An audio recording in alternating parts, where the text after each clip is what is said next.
Martha Mukisa olutalo ambadde manya luyina ne Karo buli mwana gwayimba naye afuna naye olutalo ekyo kya Karo mbadde sikimanyi gwabe namulaba waliwo we bamukyaza ku TV interview n'enjira kakade ekituufu kiri bwe kiti bakola oluyimba lwotosobola kugamba nti this one is featuring this one bali wamu kati bamala okukola oluyimba bagamba kati twa-uploadinga oluyimba mbo lwa Martha Mukisa lugende ludduka nnyo omukulu bamwambaza chaini nga temuli saati Eddie Yawe abeera awo ali mu nnyumba ye n'empya ku YouTube ya Martha ludduka nnyo ku ya Eddie terudduka nnyo Eddie ali mu nnyumba ye n'empya ennene atambula ava ku kisenge kino agende n'alowooza erunaatambula agenda ku luno lwetwatambula oluyimba lugaana mbu Eddie Yawe n'astriking olwabano nze n'abeera mpisasi kiki kino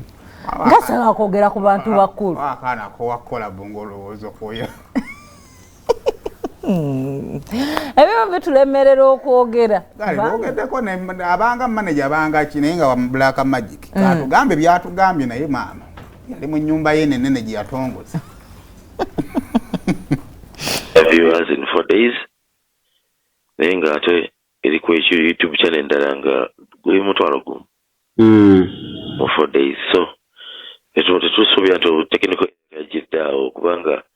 saidi zino lutambudde nnyo ate nga terutambudde nnyo ndoza jasawo abadde obuzibu omukulu n'anyiigamu omukulu yawe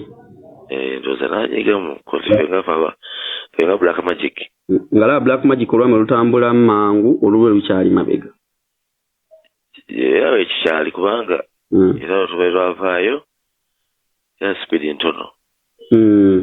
era efe kati nga Black Magic tujja vumirira muntu yenna n'ebyaliwo ffe what we are going to do abantu abantu tubasaba just bongere okuwuliriza oluyimba bongere otwagala yes tusigale mumaaso kubanga abantu balwacceptinze mpolampola nga tuyiye ate ekiddako kati obuzibu bakoze copyright claim ne bastriking oluyimba lwammwe obusungu badde bungi nnyo bweyakozesa bwadde bwamanyi kubanga striking YouTube okimanyi kikitegeeza I know cause ndi mu YouTube kiba kitegeeza nti omuntu alina kyaba yakoze ekyamaanyi ennyo era era kino ali tukoze era just obusungu obwaliwo ate nga tetumanyi obusungu gye bwava kubanga YouTube y'omwana sayina era webanga bagistrikings obimanyi ebiba biddako wabula strike singa bbiri bagiggala baba bagiggala kyembuuza luno oluyimba ani ona waalwo manyi mbayimbwamu aga nti njakolako nono oluyimba nina oluyimba njala tukole who came up with the idea of Neteze? We all came up with the idea idea yali yaffe ffenna kyova nti twaliwo who will complain about the copyright kubanga era twakkiriziganya oluyimba tuddeyo era walaba wegendereza twagereyo ku same time